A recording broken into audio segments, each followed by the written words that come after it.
चारों सुसमाचार में आपको सबसे ज्यादा कौन सा सुसमाचार पसंद है? आप मुझसे ये प्रश्न पूछते तो मुझे संत यूहन्ना रचित सुसमाचार बहुत पसंद है। क्यों? उसके बहुत सारे कारण। शायद आप जब ये वीडियो पूरा देख लेंगे आपको भी संत यूहन्ना रचित सुसमाचार सबसे ज्यादा पसंद आए। कारण सब मैं अभी बताना नहीं चाहूंगा, आप ये वीडियो पूरा देखिएगा। और एक तो बातें मैं आपको बताना चाहूंगा क्यों ये सुसमाचार विशेष है।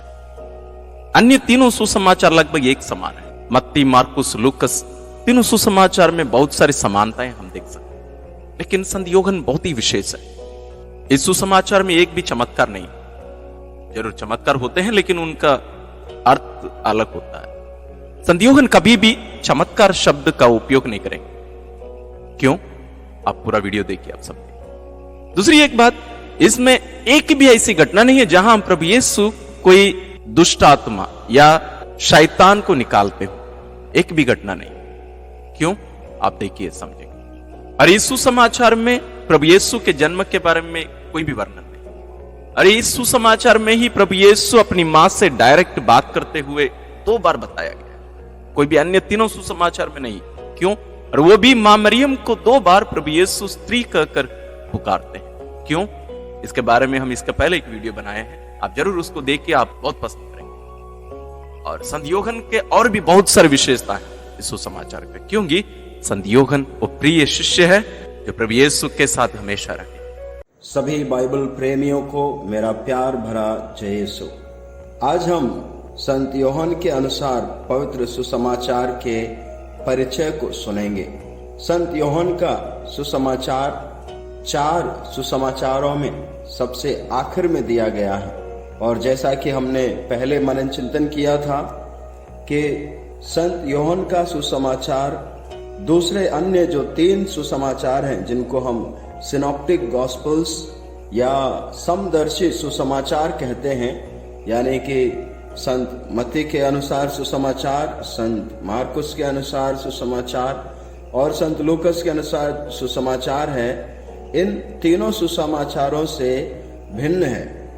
उसमें कई अंतर हैं। उन सभी अंतरों को हम समझेंगे और साथ ही साथ संत यूहन्ना के सुसमाचार की क्या खासियतें हैं उनको भी हम इस परिचय में समझेंगे। सबसे पहले संत यूहन्ना के अनुसार पवित्र सुसमाचार का जो चिन्ह है वह एक ईगल है, यानी कि एक चील है। और इस ईगल को हम जानते हैं कि उसका स्वभाव क्या है। वह ऊंचे आसमान में उड़ान भरता है और ऊपर से ही तेज दृष्टि रखता है। नीचे क्या हो रहा है पूरा वहीं ऊपर से क्लियर देख सकता है। अर्थात संत यूहन्ना का जो सुसमाचार है उसकी खासियत यह है कि उसकी जो शिक्षाएं हैं, उसका जो सब्जेक्ट मैटर है या कंटेंट है, वो ऐसा लगता है कि आम लोगों की सोच से थोड़ा और ऊपर है। लेकिन व्यक्तिगत रूप से अगर मैं कहूं तो इसका अर्थ ये है कि संत यूहन्ना अपने सुसमाचार की शुरुआत प्रभु यीशु के पूर्व में ही अस्तित्व के से शुरू होता है।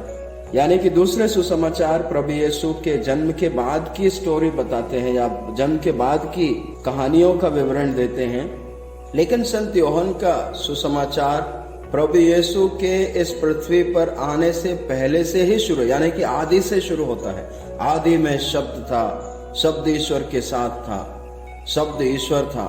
यानी कि संत यूहन्ना का सुसमाचार एक ऐसा सुसमाचार है जो उन तीनों सुसमाचारों से इस बात से भिन्न है क्योंकि ये और पहले से शुरू होता है, प्रभु यीशु की पृथ्वी के जीवन से भी पहले से शुरू होता है।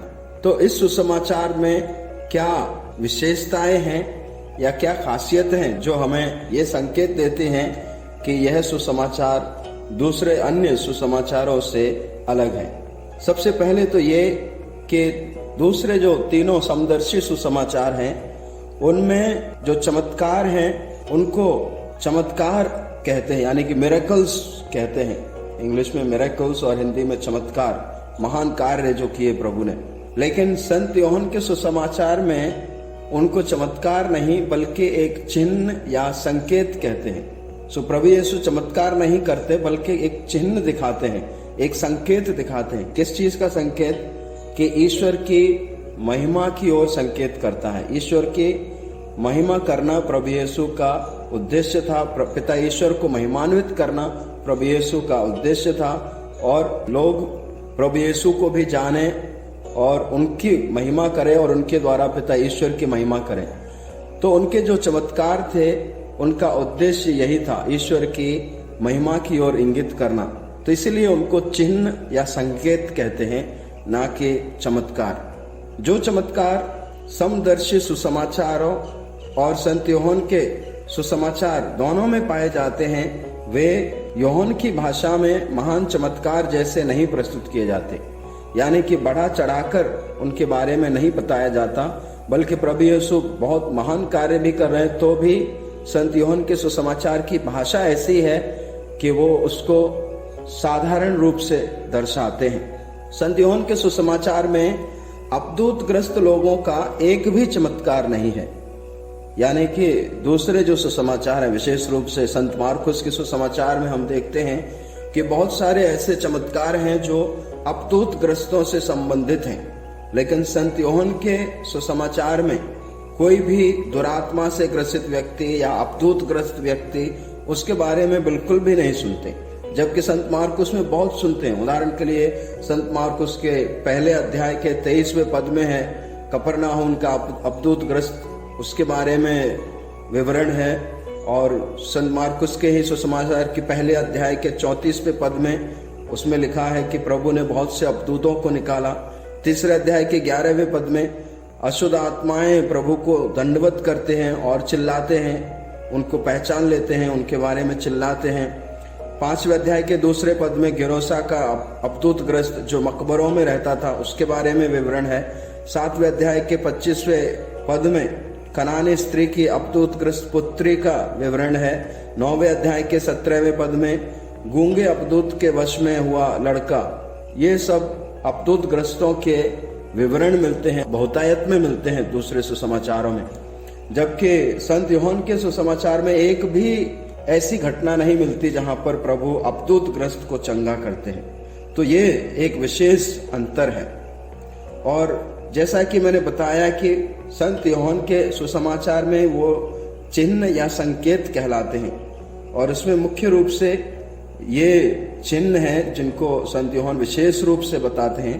काना के विवाह में पानी को अंगूरी में बदलना, जो कि अध्याय 2 पद संख्या 1 से 11 में मिलता है।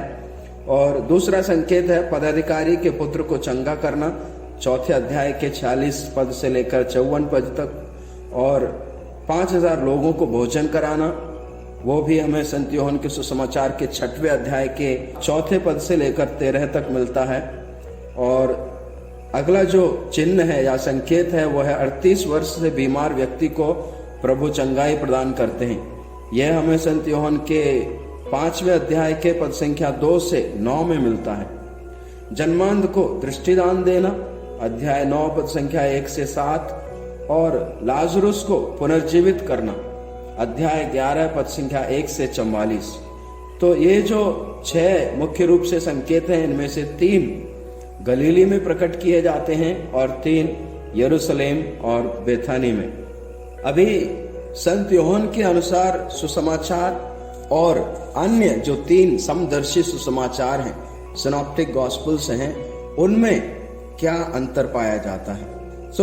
उनमें सबसे पहला अंतर है प्रभु यीशु का जो मिशन कार्य काल है, यानी कि कितने समय तक प्रभु यीशु ने अपना मिशन कार्य किया, उसकी जो ड्यूरेशन है, तो कितने समय तक प्रभु यीशु ने किया, उसमें अंतर है। संत यूहन्ना के सुसमाचार के अनुसार प्रभु यीशु का जो कार्यकाल था वह करीब कम से कम 3 साल तो जरूर था, और कुछ लोग बोलते हैं कि 4 साल तक उसमें हमको संकेत मिलता है, और जिसमें कई बार प्रभु यीशु गलीली से यरूशलेम की ओर जाते हैं। लेकिन जो समदर्शी सुसमाचार हैं उनमें सिर्फ एक ही यात्रा के बारे में बताया है, यानी कि उनके अनुसार अगर हम देखें तो प्रभु यीशु का जो कार्यकाल था सिर्फ 1 ही साल का था। तो ये संत यूहन्ना के सुसमाचार में हमको अंतर मिलता है। जो सिनॉप्टिक गॉस्पेल्स या जो समदर्शी सुसमाचार हैं उनसे हटकर। और दूसरा जो अंतर है वो है समदर्शी सुसमाचारों में पाई जाने वाली बहुत सी बातें संत यूहन्ना ने शामिल नहीं की है। संत यूहन्ना जो है बहुत महत्वपूर्ण बातों को भी कभी कभी छोड़ देते हैं। पता नहीं, ऐसा लगता है कि इतनी जरूरी चीज संत यूहन्ना के सुसमाचार में क्यों नहीं है। उदाहरण के लिए प्रभु यीशु के बचपन के बारे में कुछ भी नहीं बताया गया है, या प्रभु यीशु के जो परीक्षा ली थी उसके बारे में कुछ नहीं बताया गया है। प्रभु यीशु के रूपांतरण के बारे में संत यूहन्ना के सुसमाचार में कुछ भी नहीं है, और जो अंतिम व्यालू के बारे में उसके बारे में भी ज्यादा नहीं है, और एक भी जो अपदूत ग्रस्तों को निकालने का एक भी घटना का विवरण नहीं है, और जो पर्वत पर प्रवचन है वो भी नहीं है जो कि संत मत्ती और लूकस में हमें मिलते हैं। और यहाँ तक कि जो हे पिता हमारे की प्रार्थना है वो भी संत यूहन्ना के सुसमाचार में नहीं मिलती है। और जो दृष्टांत हैं, एक भी दृष्टांत संत यूहन्ना के सुसमाचार में नहीं मिलता है, जो कि दूसरे अन्य तीनों समदर्शी सुसमाचारों में बहुतायत में मिलते हैं। और तीसरा जो अंतर है संत यूहन्ना के सुसमाचार में और समदर्शी सुसमाचारों में वो है ऐसी बहुत सारी बातें संत यूहन्ना ने शामिल की हैं जो दूसरे सुसमाचारों में नहीं है। तो उदाहरण के लिए संत यूहन्ना के सुसमाचार का अध्याय 2 से लेकर 4 तक जो भी मटेरियल है, जो भी घटनाएं, जो भी विवरण है, वो दूसरे सुसमाचारों में नहीं मिलते। प्रभु यीशु की जो गलीलिया के कार्यकाल है, गलीलिया में शुरुआत की कार्यकाल, वो नहीं मिलता है। और जो लाजरुस को प्रभु यीशु पुनर्जीवित करते, वो सिर्फ संत यूहन्ना के सुसमाचार में ही मिलता है। और समारी स्त्री का है, जो काना के विवाह में चमत्कार है, या प्रभु यीशु का जो विदाई का लंबा डिस्कोर्स है, लंबा प्रवचन है संत यूहन्ना के सुसमाचार में 13 से लेकर 17वें अध्याय तक है। तो ये सारी चीजें समदर्शी सुसमाचारों में नहीं मिलती हैं, लेकिन संत यूहन्ना के सुसमाचार में मिलती हैं। और चौथी जो खासियत है या अंतर है संत यूहन्ना के सुसमाचार में जो समदर्शी सुसमाचारों से, वो है संकेतों और बहुअर्थी शब्दों का प्रयोग करते हैं प्रभु, यानी कि चिन्ह देते हैं, संकेत देते हैं, और जो बोलते हैं उनकी डबल मीनिंग निकलती है कभी कभी। उदाहरण के लिए संत यूहन्ना दूसरे अध्याय के 25वें पद में शरीर और मंदिर के बारे में बताते हैं। तो शिष्य लोग गलतफहमी में रहते हैं, फिर बाद में उन्हें समझ में आता है कि वो तो अपने शरीर के बारे में बता रहे थे। उसी तरह से 7वें अध्याय के 37वें और 38वें पद में हम जल और आत्मा के बारे में पढ़ते हैं। 12वें अध्याय के 32वें पद में प्रभु यीशु को क्रूस पर उठाया जाना होगा, उसके बारे में। तो ये कभी कभी डबल मीनिंग जैसे शब्दों का इस्तेमाल करते हैं प्रभु यीशु संत यूहन्ना के सुसमाचार में। और अगला जो अंतर है, 5वां अंतर है, वो है कि गलत फहमी वाले कथनों का उपयोग करते हैं। यानी कि प्रभु यीशु कुछ बताते हैं और उसको जो भी लोग सुन रहे हैं वो उसको ढंग से समझ नहीं पाते, फिर वो सवाल करते हैं या गलत उसका अर्थ बताते हैं, फिर प्रभु यीशु उसको और विस्तार से समझाते हैं। उदाहरण के लिए संत यूहन्ना के सुसमाचार के 3रे अध्याय में निकोदेमुस प्रभु यीशु के पास आता है और प्रभु यीशु उसको नए दोबारा जन्म लेने के बारे में बताते हैं। तो निकोदेमुस उसको गलत समझ बैठता है और बोलता है कि कैसे हम फिर से अपनी माता के गर्भ में जा सकते हैं। तो प्रभु यीशु फिर उन्हें विस्तार से समझाते हैं। उसी तरह से 4थे अध्याय में जो समारी स्त्री है, पानी भरने के लिए आई थी, तो प्रभु यीशु उनसे कहते हैं कि मैं तुम्हें जीवन जल प्रदान करूंगा। तो वो सोचती है, वो उनको गलत समझ लेती है और बोलती है कि आपके पास ना तो कोई बर्तन है, बाल्टी है, फिर आप कैसे मुझे वो जल देंगे। तो फिर प्रभु यीशु उसको और विस्तार से समझाते हैं। तो ये खासियत संत यूहन्ना के सुसमाचार में पाई जाती है। और दूसरा जो अंतर है समदर्शी सुसमाचारों से, वो है प्रभु यीशु के बारे में बहुत उच्च शिक्षाएं हैं या उच्च भाषा का इस्तेमाल किया है संत यूहन्ना ने। उदाहरण के लिए जो शब्द है, शब्द आदि में शब्द था, शब्द ने शरीर धारण किया, तो ये सारी चीजें बहुत हाई, मतलब उच्च स्तर की चीजें हैं, बहुत हाई थियोलॉजी जिसको बोलते हैं वो है। तो सुसमाचार की शुरुआत उसी से होती है। और उसके अलावा संत यूहन्ना के सुसमाचार में प्रभु यीशु कई बार अपनी पहचान बताते हैं कि मैं वो हूँ, मैं भला चरवाहा हूँ, मैं दाखलता हूँ, तुम डालियां हो, या मैं भेड़शाला का द्वार हूँ, या मैं जीवन की रोटी हूँ, मैं संसार की ज्योति हूँ। तो इस तरह से अपने बारे में बहुत सारी बातें प्रभु यीशु बताते हैं जो दूसरे सुसमाचारों में शायद नहीं मिलती हैं। और उसके अलावा संत यूहन्ना के सुसमाचार में जो ईश्वरीय राज्य के बारे में ज्यादा नहीं बताया गया है। दूसरे सुसमाचारों में ईश्वर के राज्य के बारे में प्रभु यीशु बहुत एक्सप्लेन करते हैं कि ईश्वर का राज्य ऐसा है, ईश्वर का राज्य वैसा है, दृष्टांतों के द्वारा समझाते हैं। लेकिन संत यूहन्ना के सुसमाचार में ईश्वर के राज्य के बारे में कुछ ज्यादा नहीं है, यानी कि सिर्फ 3 बार ये शब्द इस्तेमाल हुआ है, वो भी इतने विस्तार से नहीं। लेकिन समदर्शी सुसमाचारों में इसके बारे में बहुत बताया। लेकिन ईश्वर के राज्य की बजाय संत यूहन्ना अनंत जीवन के बारे में प्रभु यीशु बताते बहुत अधिक। अनंत जीवन पाने के लिए क्या करना है, या इसलिए मैं आया हूं कि तुम्हें अनंत जीवन मिले, या जो प्रभु में विश्वास करता है उन्हें अनंत जीवन मिलेगा। तो ईश्वर के राज्य की बजाय अनंत जीवन पर ज्यादा जोर देते हैं संत यूहन्ना के सुसमाचार में। और जो विशेषता है संत यूहन्ना के सुसमाचार की एक और है, वो ये है कि उसमें जो डायलॉग है, यानी कि संवाद है 2 लोगों के बीच में, तो वो बहुत लंबा लंबा संवाद मिलते बहुत सारे, और प्रवचन भी लंबे लंबे प्रवचन मिलते। एक ही चीज के बारे में बहुत सारी विस्तार से हम देखने को मिलता है हमें। उदाहरण के लिए संत यूहन्ना के 3 अध्याय में निकोदेमुस के साथ जो संवाद चल रहा है बहुत लंबा चलता है, और उसके बाद उनके आपस में डिस्कशन होता है। उसी तरह से संत यूहन्ना के 4 अध्याय में भी समारी स्त्री के बारे में भी, समारी स्त्री और प्रभु यीशु के बारे में बहुत लंबी बातचीत चलती है, बहुत चीजों को लेकर आपस में बातचीत होती है, डायलॉग होता है। उसी तरह से 6वें अध्याय में जीवन की रोटी के बारे में है, बहुत लंबा प्रवचन है, उसके बारे में प्रभु यीशु काफी विस्तार से समझाते हैं जीवन की रोटी के बारे में। और उसी तरह से अध्याय 13 से लेकर 17वें अध्याय तक प्रभु यीशु अपने जाने के बारे में बताते हैं, विदाई के बारे में कि मैं जा रहा हूँ, पिता के पास जा रहा हूँ। तो ये सारी घटनाएं 13वें अध्याय से लेकर 17वें अध्याय तक हैं। तो ऐसे करके संत यूहन्ना के सुसमाचार की ये भी खासियत है कि वो लंबा डिस्कोर्स बहुत सारे इसमें मिलते हैं, जबकि दूसरे सुसमाचार में छोटे छोटे प्रभु ने कहा मैं ये करता हूँ, या जो चमत्कार हैं उनके बारे में। तो ऐसे लंबी लंबी घटनाएं शायद ही दूसरे सुसमाचारों में। और उसके अलावा संत यूहन्ना की जो भाषा है संत यूहन्ना के सुसमाचार की, उसमें भी काफी अंतर है दूसरे सुसमाचारों से। तो ये सारी चीजें संत यूहन्ना के सुसमाचार को विशेष बनाती हैं, खास बनाती हैं, और इसलिए बहुत सारे लोगों का फेवरेट सुसमाचार होता है।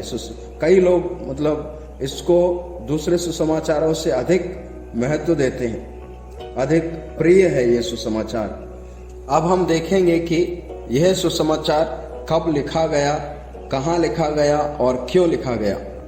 तो इसके समय के बारे में निश्चित तौर पर कब लिखा, इसके लिए कुछ निश्चित तौर पर नहीं कहा जा सकता है। लेकिन सुसमाचार में जो वर्णित घटनाएं हैं, बहुत सारी ऐसी घटनाएं हैं जो इस ओर इंगित करती हैं कि सुसमाचार यरूशलेम मंदिर के विध्वंस के पहले लिखा गया, यानी कि 70 ईस्वी के पहले लिखा गया। लेकिन बहुत सारी ऐसी घटनाओं का भी वर्णन है जो इस ओर इंगित करती है कि ये करीब 90 से लेकर 100 ईस्वी तक के बीच में लिखा गया। तो लेकिन वर्तमान में जो विद्वान हैं, पवित्र बाइबल के जो विद्वान हैं, वो इस बात से सहमत हैं कि यह सुसमाचार लगभग 98 ईस्वी से लेकर 100 ईस्वी के बीच में लिखा गया था।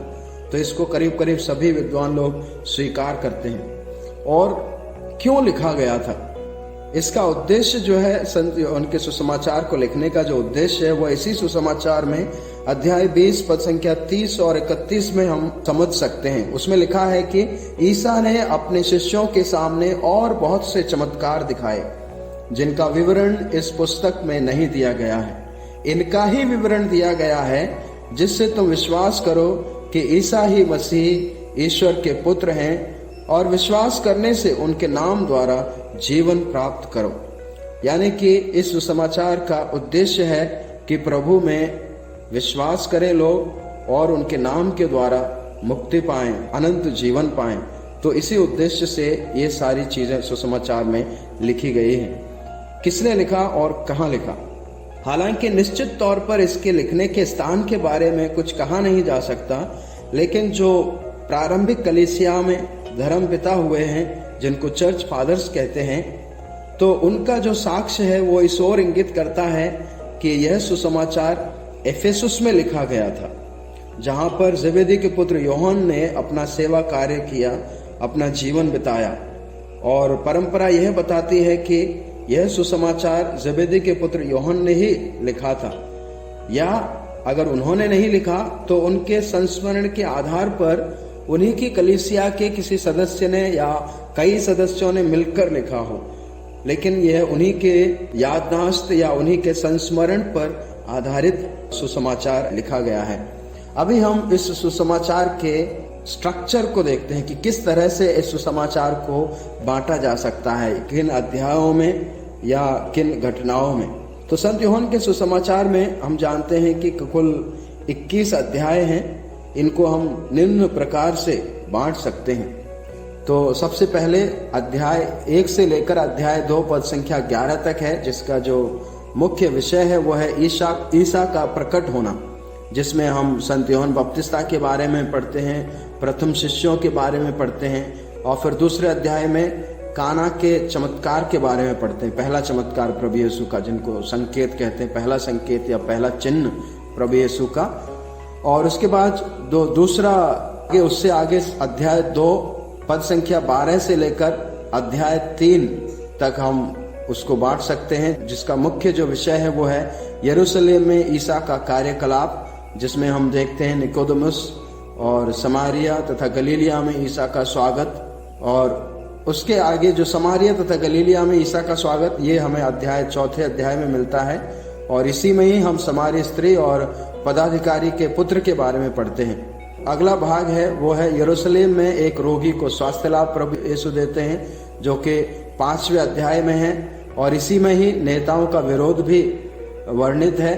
और अगला भाग है गलीलिया में रोटियों का चमत्कार, जो 6वें अध्याय में मिलता है, और इसी अध्याय में हम स्वर्ग की रोटी की प्रतिज्ञा के बारे में भी पढ़ते हैं। और अगले भाग में वो है अध्याय 7 से लेकर 10 तक है, जिसका मुख्य विषय है यरूशलेम में शिविर पर्व तथा प्रतिष्ठा पर्व, जिसमें साथ ही साथ व्यभिचारिणी स्त्री का बचाव है 8वें अध्याय में। उसके बाद जन्मांध को दृष्टि लाभ है 9वें अध्याय में।